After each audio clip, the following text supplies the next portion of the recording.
All right, guys, today you're going to learn about the Spanish-American War. We're looking at what were the causes and the ultimate effects of the Spanish-American War. So first we need to talk about Spain and Cuba. Spain at this time was an imperial power, but they're losing strength. They're not as strong as they once were.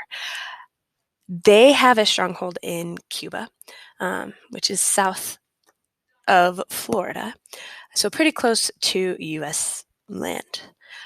We also have American businesses that are prevalent in Cuba. American businesses have invested over $50 million in the sugarcane plantations down in Cuba, and there are other ventures as well.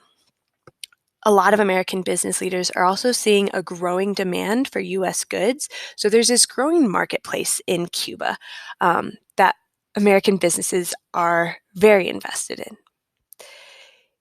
Cubans do not like the Spanish power being in Cuba, and there have been multiple rebellions and uprisings.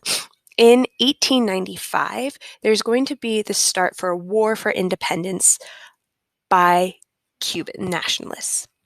They're attempting to overthrow the Spanish power. They're using hit-and-run tactics, and Spain is going to respond very aggressively. A Spanish general is going to round up tens of thousands of Cubans from rural populations, herd them into camps or reconcentration camps, where thousands of people are going to die from disease and starvation. This war is also affecting American property as the Cuban nationalists and the Spanish soldiers are going back and forth. They're destroying a lot of American properties. Back in the U.S., people are torn. There's a lot of support for the Cubans because they see the Cubans as having their own revolutionary war, reminiscent of ours. But then you also have the business leaders who want the warfare to stop. They don't really care who takes over, but they want the rebellions to stop so U.S. economic interests could continue. Their property is no longer going to be damaged. The U.S. is ultimately going to act, but there's going to be a lot of influence from newspapers. At this time, we have two major newspapers who are going to be competing for readers. We have the New York World, kind of going against the New York Journal, and they want to increase their readership. So in order to do that, they start doing something called yellow journalism. Yellow journalism is journalism that is based on exaggeration and sensationalism, where they are making things seem bigger than they are. So these two newspapers are going to post a lot of sensational headlines and articles that lean against the Spanish government. They're going to exaggerate Spanish atrocities, and they're going to compare the Cuban rebels to the patriots of the American Revolution. So this is going to stir a lot of support by the American people to be against the Spanish government and be in support of the Cuban rebellion. In 1898, you're going to have President McKinley, who's going to send the battleship USS Maine down to Cuba, to the Havana harbor, as a way to demonstrate U.S. support for the Cuban citizens. So we're having this tension growing in the U.S. where they're discontent about what's happening down south. And then we have this letter. I don't speak Spanish, so bear with me.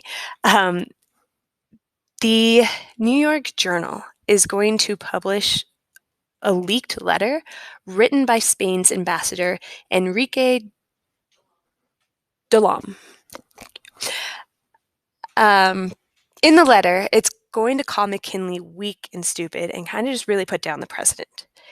This upsets Americans. It's going to fuel U.S. extreme nationalism, and the people are kind of taking this insult personally, and the resentment and hatred of Spain is going to increase immensely.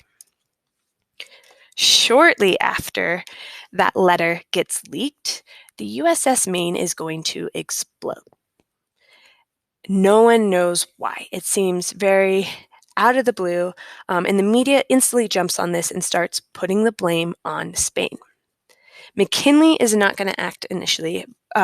He's not going to declare war or anything. He is going to start with an investigation.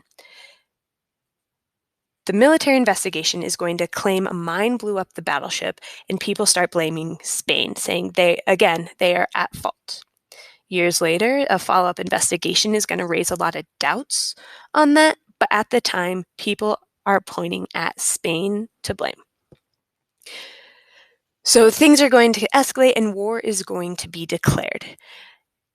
April 1898, McKinley gets congressional support to go to war with Spain, with the stipulation that the United States will not annex Cuba if they win the war.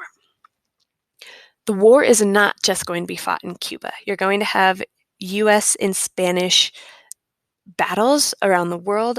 There's going to be war fought over in the Philippines, another Spanish territory, where you have the Filipino natives rising up to help fight off Spanish control. And you have the war happening in Cuba. The U.S. troops are mainly volunteers. They're badly trained, their weapons are obsolete, outdated, and a lot of them are in wool uniforms, which really sets them up for disaster in like the hot tropical climate down in Cuba. But the U.S. is going to be overpowering the Spanish troops. By the end of the war, in August 1898, 3,000 Americans are going to die from the war, but only 380 are due to combat. The rest of them are going to die from diseases, especially malaria and yellow fever. So high death count, but mostly from disease of the tropical area. The Treaty of Paris is going to be signed in December 1898. The treaty is going to say Spain gives up control of Cuba, Puerto Rico, and Guam.